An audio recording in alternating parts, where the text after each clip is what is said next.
Now, it's time to meet the players of college sports today, presented by the Allen Law Firm, and get this show started.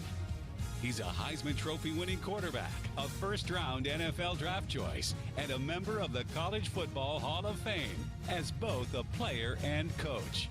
He is the head ball coach, Steve Spurrier. He's a rare two-time SEC Player of the Year and spent over a decade in the NFL.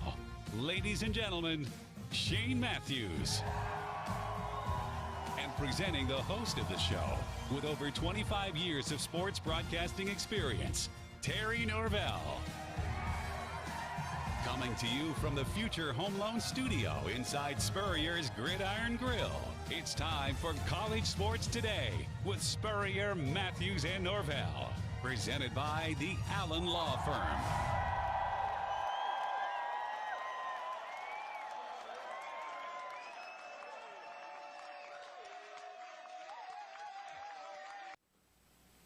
Right into a Friday edition of College Sports Today as we are putting the month of January to bed, but a lot to cover both in the college world and the professional football world. Terry Norvell here on the road traveling in the Future Home Loan Studio, traveling studio. Coach Steve Spurrier, the head ball coach, right back in Spurrier's Gridiron Grille.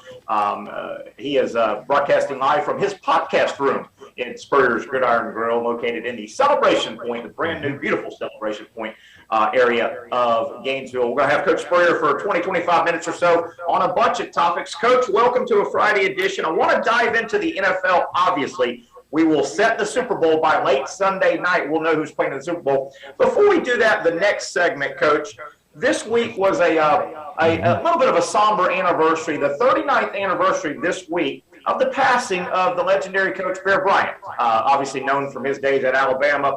Coach, I wanted, if you could, to spend a few moments reflecting on maybe your encounters with Bear Bryant. Maybe he recruited you. Talk about the passing back in 1983 of Bear Bryant. Yeah, Coach Bryant, not only considered maybe the best college coach of all time, and he did it not with the number one recruiting classes. He did it with guys that looked like everybody else's team almost. It was sort of interesting. John Underwood, Sports Illustrated guy, did a story on Alabama football way back in the 60s or 70s, I think it was. Right. And Coach Bryant would stand underneath the goalpost, and watch his team do the pregame stretch. And he let Underwood come out there and stand with him to do the story. And Underwood said, Coach, your guys don't look that much. They don't look bigger or stronger or faster than the other team. He said, what's your secret? He said, hey, don't tell them that because they think they are bigger and stronger and faster than the other team, okay? And that's the way he taught his team. And I said, man, if I'm ever a coach, I want my guys to think we're just as big and strong as fast as the other guys. And that's probably the way we were able to win a bunch of games and win the ACC at Duke, because we were not bigger, stronger, and faster. But, it's such a mental part. But anyway, I was recruited by Coach Bryant, and they had Joe Namath and Steve Sloan already there. And he told me if I didn't play quarterback, I could maybe even play safety. I think I told you I had like 5 or 6 interceptions at safety my senior year in high school. We played the whole game back in those days, never left the field. But anyway, my dad sort of probably wanted me to go to Alabama, but I said, hey, my opportunity in the state of Florida and Coach Graves, that was by far the best decision I could ever make. But one thing that Coach Bryant would do, Terry, if you played against him, and I was an assistant coach at Georgia Tech and here at Florida when we played Alabama. So before the game, all the assistant coaches, usually on the other team, he would walk around the field before both teams came out to stretch. A good hour before the game when the guys arrive. He's out there walking around, and all the assistant coaches wanted to come up and introduce themselves to Coach Bryant. So we always did that. And I always talked a little golf with him. The Florida golf coach, Conrad Railing, had gone to Alabama as the golf coach, I think in mid or late 70s, something like that. And Conrad Railing actually gave me my first set of golf clubs. That would probably have been illegal if they'd caught him, but when I came to Florida, he gave me a set of golf clubs. So we talked golf a little bit with Coach Bryant, and that was about it. But, yeah, he was always, kind and willing to shake hands, talk to all the assistant coaches on all the teams that they competed against. So I guess, did you say he came to your home and recruited you? Did you go to Alabama, make a visit or anything? I made an official visit to Alabama. Actually, during our season, we drove all night. My dad went, and a kid from Morristown, John David Wrights, was being recruited also by Alabama. And one of the guys in Morristown, a big booster of Alabama or somebody, they drove us all down. We got 4 of us got in the car on Friday night after our Friday night football game. So about midnight or 1 o'clock, we started heading for Tuscaloosa and drove all night and got up and watched the game. Alabama beat Miami 36-3. But it was only 6-3 at halftime, and Namath was playing that game, and Alabama clobbered them in the second half. So that was my recruiting visit. Actually, Steve Sloan was my host. Showed me around a little bit Saturday night, and then of course you meet with Coach Bryant, and then head on back. So that was the extent of it, pretty much. Did you say hi maybe after the game to Joe Namath, or was he too big of a star then to talk to high school kids coming through? Oh, I didn't worry about saying hello to him. We just followed the group wherever they took us. Yeah.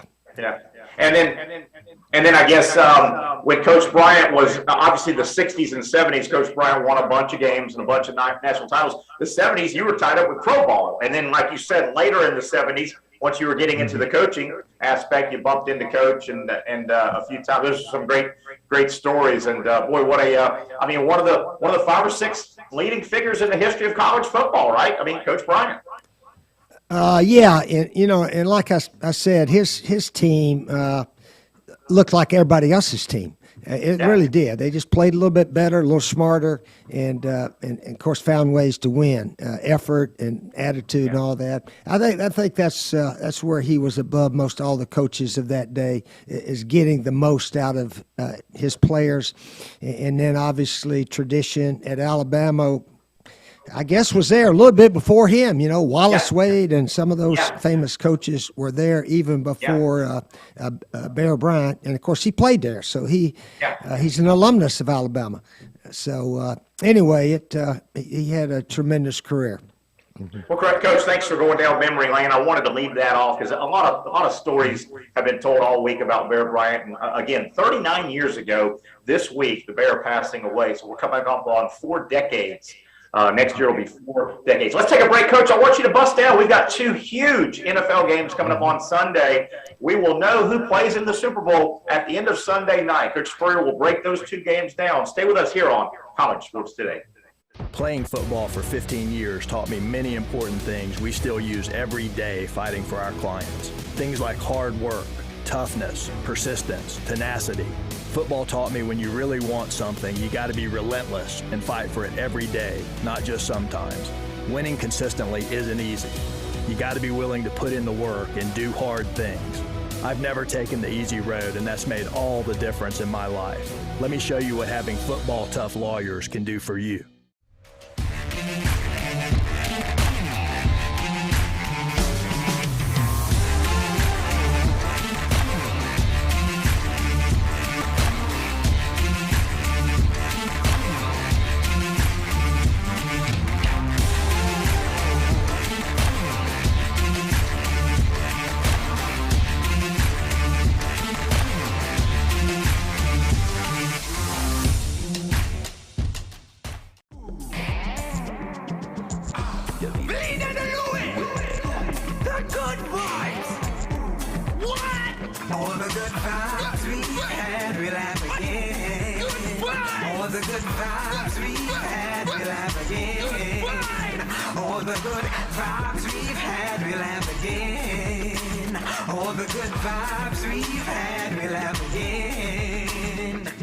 Taste the islands and every drop of Vida de Louis tequila. 100% blue agave from Tequila, Mexico. Good vibes. All the good vibes we've had, we'll have again. All the good vibes we've had, we'll have again.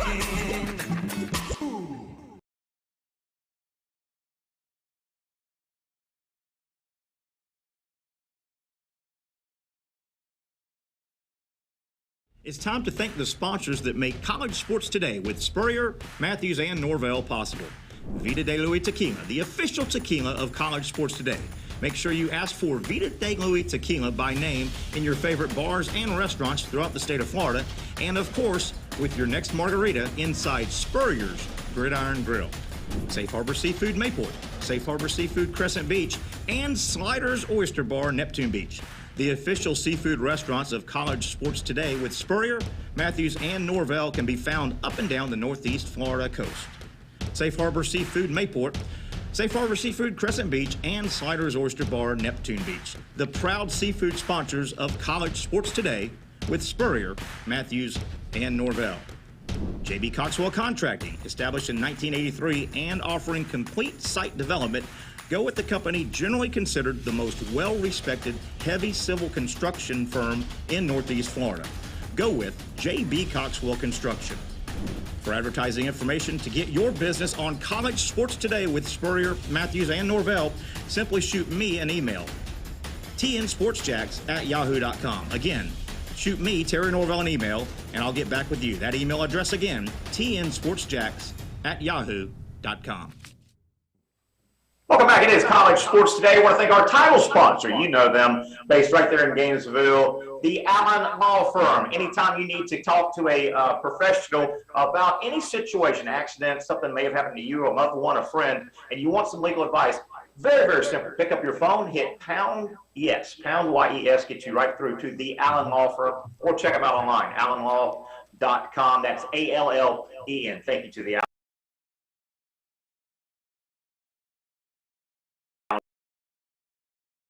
Law Firm. Thank you to Future Home Loans, our studio sponsor, while we are inside Spurrier's Gridiron Grille, where the head ball coach is situated. I'm on the road traveling. I'm meeting right after this show, so I'm on the road. The coach in his podcast room. You see all the wonderful sponsors. We cannot make this show happen with all these great folks that you just saw a moment ago during the break. Coach Spurrier, about 15, 20 minutes, if you don't mind, with you to break down the NFL. We've got two games, obviously.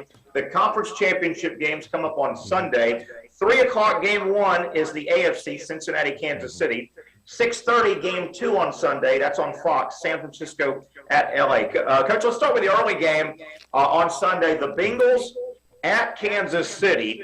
These two teams, Coach, played once in the regular season. Cincinnati actually won the game. It was in Cincinnati. But, Coach, it was very late in the season. Cincinnati really needed the win to get in. Kansas City had already clinched everything. So Cincinnati won the game, but I don't know if Kansas City was all in that game. Give me an overview of what do you see that might happen, Cincinnati at KC. Oh, I think we all agree that Kansas City is the better team of these two, and they are favored. They are at home. On the other side, Cincinnati may be a team of destiny. We don't know. They've won a couple of playoff games, first time in over 30 years, I think. So are they really a team of destiny? Can they beat Kansas City in Kansas City? Time will tell. The way the Chiefs, came from behind to beat Buffalo. Yeah. Buffalo may be the best team in the NFL, but, man, they just didn't play very good defense at the end of that game last week. But I would think KC should beat them, but it wouldn't shock me if Cincinnati pulls the upset. Yeah, Coach, I don't mean to take anything away from Kansas City. I don't mean to take anything away from Cincinnati. They beat Kansas City 34-31, the next to last game. But again, Cincinnati needed that game. Kansas City had already won their division. They won their division by 2 games over the Raiders, but they beat Oakland twice. So they had a big gap in they won their division pretty easily. So I don't know if that game was a huge need for Kansas City. Did you realize, I didn't know this though, Kansas City, they are 12-1 their last 13, including that one loss to Kansas City. To Cincinnati. Boy, the Chiefs. Early in the year, they lost a few, and people said, okay, maybe people figured out Mahomes. They went 12-1 down the stretch, did the Chiefs. And I think last Monday I said Andy Reid, he's got to be coach of the year. Maybe the Cincinnati coach may win it because of what they've done this year. But Andy Reid, over the past decade or so, they just got one Super Bowl win. But I think he's won. He's been in the championship game there 4 straight years. So he's a consistent winner. And I think what happened when they were struggling early in the year, he went back to basics. He said, hey, if we're going to play a 3-man line and cover with 8 every snap, we got to start running the ball. So they went back to running the ball, little play-action passes, and didn't let Patrick run all over the place. And it really helped him. And, of course, he's capable of running all over the place and making plays, but not every snap. So I give Andy Reid and those guys credit for sort of redoing their offense after that sluggish start they got off to. And, Coach, you mentioned Andy Reid and what a great long-term now coach he has been. Boy, he had some real – he may have had the best team in the NFL a couple of years at Philadelphia and just couldn't close the deal. I mean, he was probably sitting on a couple of Super Bowl champions that just couldn't quite win that final big game, including against Brady in New England. But what a career Reid has put out there. Coach, Joe Burrow in this game, boy, the Bengals are the clear underdog. I don't think anybody will argue, and you made that point, obviously. If Joe Burrow could be instrumental and lead an upset win, the legend of Joe Burrow, which is growing every single year, it would really grow. This is a big game. Joe Burrow could really, really take his place on that mantle with the great quarterbacks in the league right now. They're all very young. Well, he's already sort of laid the framework for what he does. And you got to admire Joe Burrow, his attitude, mental approach to all this. They try not to get too full of themselves after big wins. Celebrate that night, and then, hey, we're going to get ready for our next opponent. And that's what he did at LSU. to go 15-0 and play the schedule LSU did, what was that, 3 years ago? That was amazing, and they never got full of themselves down there. They didn't have a stinker of a game, and almost everybody has one when you have that long a schedule. So I give Joe Burrow, not only is he a tremendous passer and quarterback, but his mental side of playing quarterback is really, really good. No doubt about it. I can't wait to see that game. Certainly Kansas City is the favorite, but man, Joe Burrow's got that Sandlot, just get it done. It's going to be a lot of fun. Kansas City, the more talented team. You like Kansas City in that game. I like Kansas City in that game. Can't wait to watch it, though. Can't wait to watch it. Coach, let's move to the second game on Sunday, 6:30 kickoff on Fox. Now, the first game is on CBS. The second game is on Fox.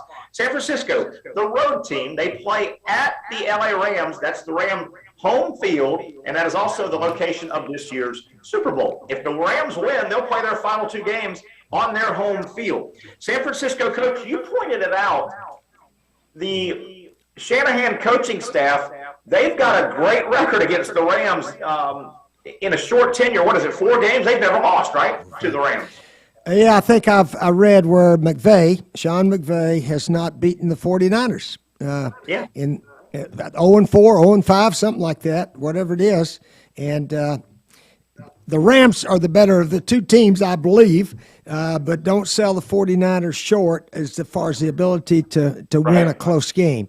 And, of course, I'm pulling for the Niners. I was out there 9 years with those guys, and they could find a way to win this thing. It should be a heck of a close game, but I do believe the Rams are a better team. If the 49ers win it, then the Rams have got to mess up the way they almost did against the Tampa Bay Bucks. If the Rams mess up as much against the Niners, they'll probably lose. Tampa Bay, they got back in it and then gave up that long pass. But anyway, should be another heck of a game, Terry. And, Coach, these 2 teams, obviously same division. They played twice. San Francisco won both games. Mid-season, they won. The 49ers beat the Rams this year 31-10 in San Fran. And then the final regular season game of the year, San Francisco, who needed the game. They needed the game to get in the playoffs. San Francisco beat the Rams in the second game this year, 27-24. Again, that was the final regular season game, and the Rams had already taken care of their business. They had already won their division. So they've played a couple times this year as well, and the 49ers have won both. Coach, you and I have kidded around the last several weeks as the 49ers, your old team, has gotten into the playoffs.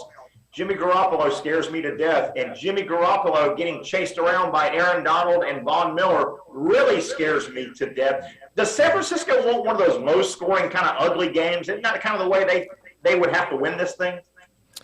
Probably. Yeah, Garoppolo doesn't throw for 300 yards or this, that, and the other, but the strength of the 49er team is defense, special teams, and Debo. Give the ball to Debo in all kind of ways, mostly running as a running back or as a wide receiver, getting reverses, things of that nature. So they're not dependent on their quarterback so much. A lot of people could say the Georgia Bulldogs were not completely dependent on Stetson to win the game for them because they got other guys to do it. So I sort of compare the Niners a little bit with the Georgia Bulldogs. They don't ask quarterback go out there and throw for 300 and 4 or 5 touchdowns. We got other ways to win the game, and that's what I think the Niners will try to do. Coach, you've made a statement a moment ago about the first game. You like Kansas City. Most people think it would be a pretty big upset if Cincinnati wins. I'm not saying the Bengals can't win, but it'd be a pretty big upset. The second game, we know who you want to win.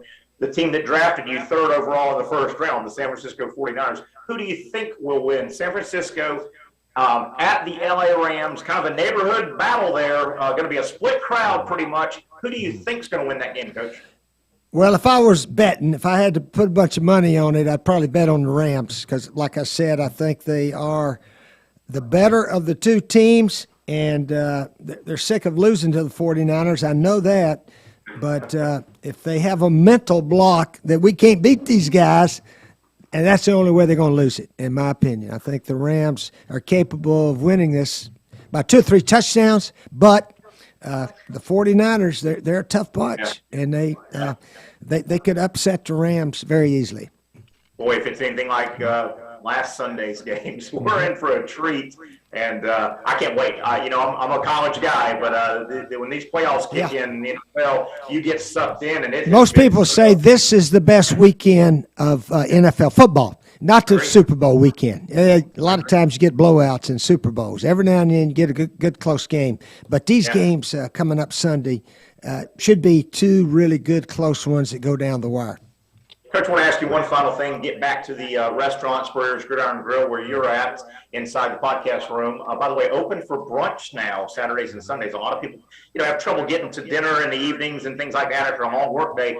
Brunch, boy, you can get out there and have a great brunch on Saturdays and Sundays at Spurrier's Gridiron Grill. Coach, you mentioned a moment ago, this weekend you're going to watch a lot of football on Sunday. Coach Napier has one final recruiting weekend, and a lot of the recruits will come in to Spurrier's Gridiron Grill. A lot of times you're there. Let me ask you a question. It just hit me. Coach, when you're there, I think you talk to the recruits a little bit when they're in the restaurant and say a few words. These are generally, I guess, 17 and 18-year-old young football guys on a recruiting trip. When they're in Spurrier's Gridiron Grill and they're walking around, they're looking at the memorabilia in the museum. What are they saying? What are the kids? Do they get the gravity of they're looking at Heisman trophies and SEC Player of the Year awards? What do those kids think when they're walking? What do you see in their faces? Oh, you got to ask them, Terry.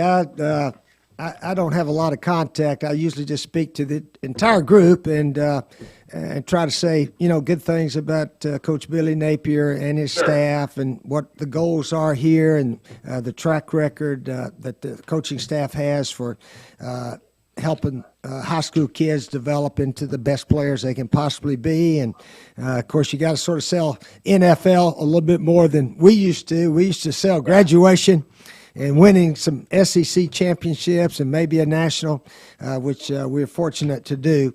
And it seems like nowadays they want to hear, hey, I can get to the NFL if I go to Florida. But that's common in all the colleges around the country right now. So that's what I generally talk about. A lot of these kids, it was 30 and 20 years ago when we were doing our thing here. So they don't really know too much about it. Maybe they can come in here and see the SEC championship game balls and pictures and all that kind of stuff.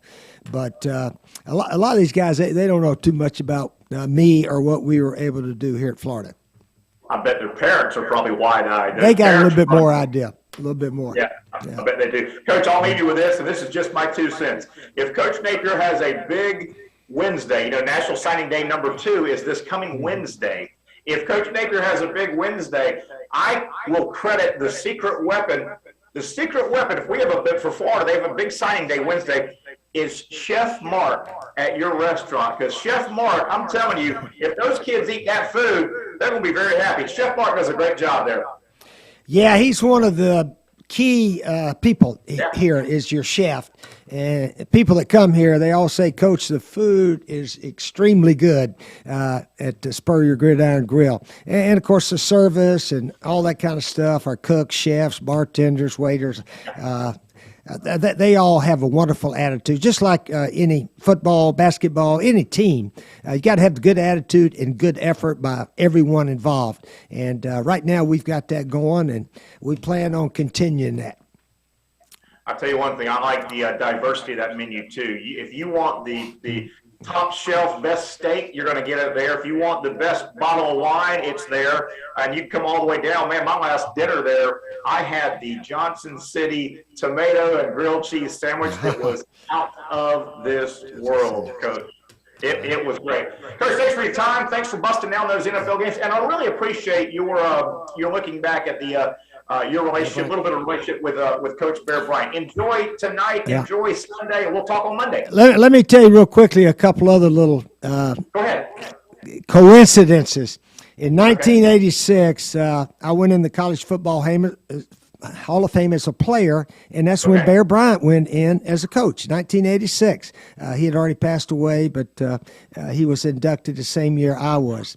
And then when I coached at South Carolina, we played Alabama 3 times. Once with Shula was the coach, and then 2 with Saban.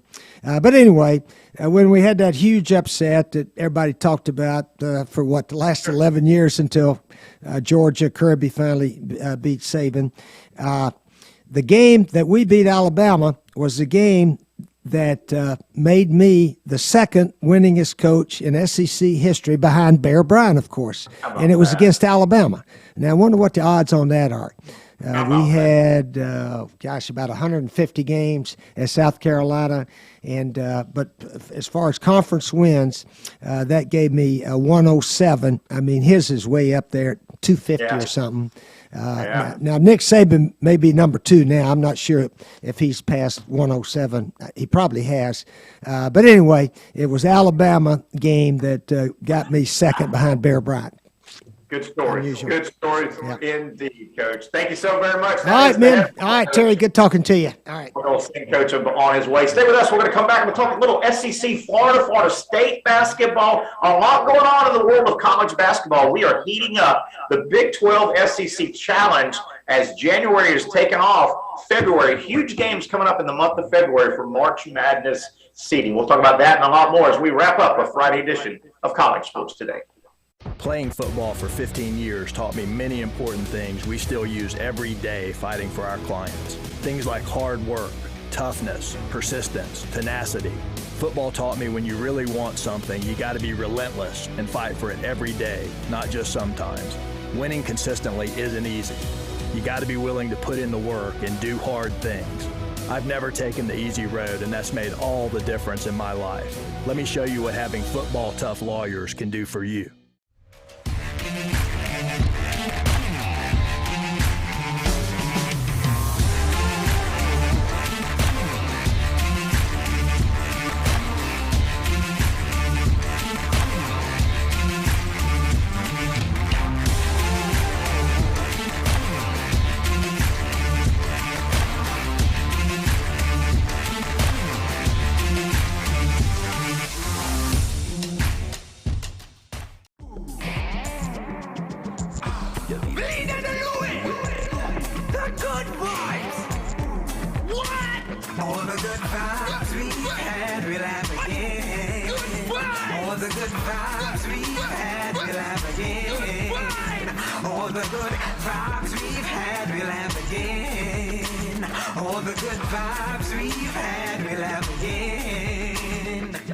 Taste the islands and every drop of Vida de Louis tequila. 100% blue agave from Tequila, Mexico.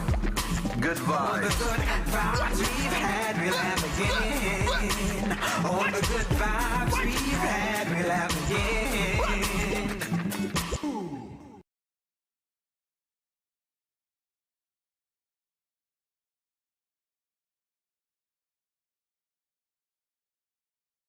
It's time to thank the sponsors that make college sports today with Spurrier, Matthews, and Norvell possible. Vida de Louis Tequila, the official tequila of college sports today. Make sure you ask for Vida de Louis Tequila by name in your favorite bars and restaurants throughout the state of Florida. And of course, with your next margarita inside Spurrier's Gridiron Grille. Safe Harbor Seafood Mayport, Safe Harbor Seafood Crescent Beach, and Sliders Oyster Bar Neptune Beach. The official seafood restaurants of college sports today with Spurrier, Matthews, and Norvell can be found up and down the northeast Florida coast. Safe Harbor Seafood Mayport, Safe Harbor Seafood Crescent Beach, and Sliders Oyster Bar Neptune Beach. The proud seafood sponsors of college sports today with Spurrier, Matthews, and Norvell. J.B. Coxwell Contracting, established in 1983 and offering complete site development. Go with the company generally considered the most well-respected heavy civil construction firm in Northeast Florida. Go with J.B. Coxwell Construction. For advertising information to get your business on college sports today with Spurrier, Matthews, and Norvell, simply shoot me an email, tnsportsjacks@yahoo.com. Again, shoot me, Terry Norvell, an email, and I'll get back with you. That email address again, tnsportsjacks@yahoo.com. He is the head ball coach. He has taken off, and he never disappoints. Thanks to Coach Steve Spurrier, our co-host on College Sports Today. I want to thank our sponsors. You just saw again the second time the rolling commercial for everybody that makes this show happen, including our major sponsors. We are in the Future Home Loans studio when we're in Spurrier's Gridiron Grille. Thank you to Future Home Loans, the best in the business when it comes to a home mortgage, refi, anything in that world. You have got to go with the best. It is a big, probably the most major transaction you'll ever execute in your adult life. Go with the best people in the industry. Future Home Loans. Check them out online. Future Home Loans. Well over 2,000 five-star reviews. They do it and do it right, spreading all over. They've got offices now in about 7 southern states, and they're headquartered right here in the state of Florida, in North Florida. Contact Future Home Loans. And as always, our title sponsor all season long. We've got to thank the good folks at the Allen Law Firm, offices in Gainesville and Ocala, serving the entire state of Florida. Contact the Allen Law Firm simply by picking up your phone and dialing pound YES. Pound yes gets you through. Thank you to each and every sponsor that has made this another successful college football season here on College Sports Today. With that, we transition to a quick discussion on college basketball, in particular Florida and Florida State, the SEC, the ACC, and just March Madness staring us right down the barrel right now as we are putting January to bed. Another tough loss, 2 in a row now for the Florida basketball team. I will say the loss at Tennessee, there were a couple of bad no calls that happened in the second half. The game got a little testy there at the end, but Tennessee, once Florida lost Jatobo in the middle, Tennessee really got physical with Florida and beat the Gators. Florida's now lost 2 in a row. The Gators are in some serious trouble now. They're starting to get in that trouble area with regard to an eye on March Madness. Florida in the SEC Big 12 Challenge will play Oklahoma State, an average basketball team. Florida will host Oklahoma State tomorrow in that tournament or that challenge. Oklahoma State at Florida, 4 o'clock game televised. The Gators need that game. It's not a huge game for Florida because it's not a conference game. The Gators right now overall 12-8. Their record is 12-8 overall. 3-5 in the SEC. That has got to get to minimum. They've got to finish 9-9. You've got to finish 500 or above. 9-9 may be difficult if Florida doesn't pick off a couple of more huge wins. They will have 3 chances at really big wins the rest of the season. Florida still has 2 games with Kentucky and 1 more game with Auburn. two highly ranked teams. Obviously, Auburn is number one in one of the polls right now. Those will be tough games. The Gators really, really, really don't need to rack up a losing streak going into February. Florida's going to need a lot of conference wins. They're 2 under 500 now. The Gators, tomorrow, out-of-conference game. Important but not dire for Florida. Florida's next 4 games. Oklahoma State tomorrow, at Missouri, Ole Miss in the rematch, and Georgia. Florida really needs to win all 3 of those games. I mean, they're in a stretch where, and I mentioned, starting with the South Carolina game several games ago, Florida is in a 9-game run where they missed the big boys, Auburn and Kentucky. Florida really needs to put together a 7-2, 6-3 kind of run in these 9 games where they've lost 2 in a row. So Florida really, really going to make things difficult on themselves in the month of February if they don't win out those next 4 games going into February. The Gators, again, 3-5. That's the number. They're 2 games under 500 with 2 against Kentucky, 1 against Auburn. And frankly, outside of Auburn and Kentucky, the rest of the SEC is kind of a muddled mess where anybody can beat anybody. Georgia just beat Alabama, but anybody can lose to anybody. I would not say Florida is a clear favorite the rest of the way in any of their SEC games. And I'm putting Kentucky and Auburn out. They're going to be clear underdogs against Kentucky in Gainesville and Lexington and Auburn, no matter where they play. The other games, Florida is an absolute coin toss. Again, and I'm including Georgia, who just beat Alabama. I'm including Vanderbilt in the rematch. And, Florida is starting to get their back against the wall, and they're nowhere near healthy, as healthy as they've been earlier in the year. So Florida, will Jatobo get back from his injury? He suffered a blow to the face.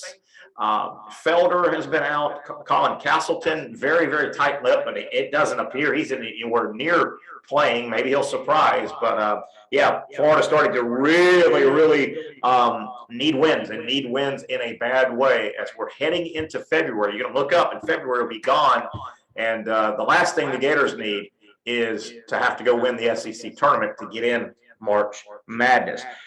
Florida State suffered a terrible midweek loss against Georgia Tech. Here are the Noles. They have clawed their way before the Georgia Tech game. The Noles had clawed their way to first place in the ACC, and then they go out after beating Miami in a just thrilling finish where the Seminoles nearly blew a huge lead. They go out and lose an inexplicable game to Georgia Tech. FSU goes from 1 in the ACC to number 3. FSU, their issue, they are 13-6 overall, 6-3 in the ACC. Again, you've got to be 500. A couple games above 500 will get you in the tournament in both the SEC and the ACC. So FSU's okay conference-wise, 6-3. They need to string some wins together. FSU's issue is they don't have a lot of chances for big wins the rest of the way. They've already beaten Duke, and they've beaten Miami twice. With that, FSU, in a weird way, there are real strange bedfellows in college basketball in the state of Florida right now between Florida, Florida State, and Miami. Here's the way it shakes down. Florida has 1.5 really quality wins. The Gators have a quality win over Ohio State. Ohio State's been ranked most of the year, and they're going to finish in the top 4 in the Big Ten. That's a quality win. It appeared that the Gators had a second quality win because they finally beat FSU in basketball after losing, 7 years in a row. That game looked like a quality win when it happened. I'm calling it a half a quality win right now because FSU is not, as of right now, the FSU of the last 5 years. The Noles are still trying to figure it out a little bit. So, strange bedfellow number 1. Florida, and hear how I explain this. The Florida Gator basketball program needs the Florida State basketball team to win every game they can. They need FSU to win, win, win. The more FSU wins, the more quality that win for the Gators over the Noles looks. Florida needs FSU basketball. They would prefer them to win every game to make that win look better on the Gators' schedule.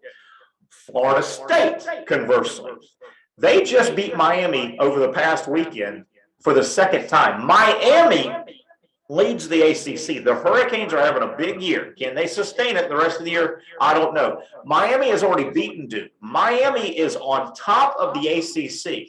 Florida State, in terms of quality wins right now, they have one win over Duke, and Florida State has beaten Miami twice this year, right? Two of the conference losses for the Hurricanes are at the hands of Florida State. So Florida State, they won't play Miami again in the regular season. Florida State needs Miami and wants Miami to win out. They would love Miami to win out and win the ACC, because then Florida State's double win. Their 2 wins over at Miami look that much better. So the Gators need the Noles to win in basketball. The Noles need the Hurricanes to win in basketball. It's kind of how it shakes out. Going back and wrapping this up, Florida, one thing that's really killing them, right now they've got 1.5 quality wins, as I explained a moment ago. Do they lose that half when you factor in, when the selection committee factors in? Florida has one of the ugliest losses in the country this year. The Florida basketball team lost to Texas Southern, for God's sakes. What does that do to pull them down? Wow.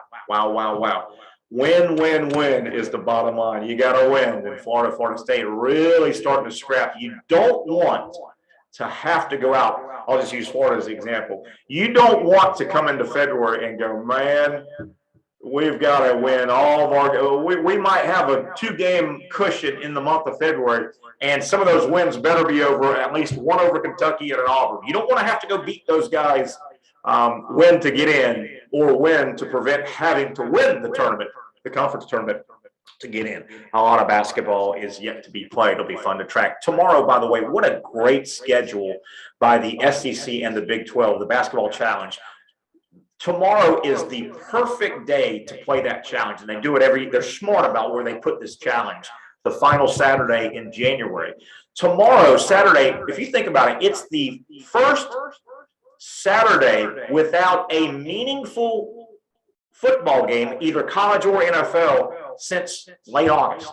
Tomorrow is the perfect Saturday, number one. There's no football to compete with, the SEC Big 12 basketball challenge. No football, games all day. And we may have the schedule real quick, Evan, if we can throw that up there. But games all day.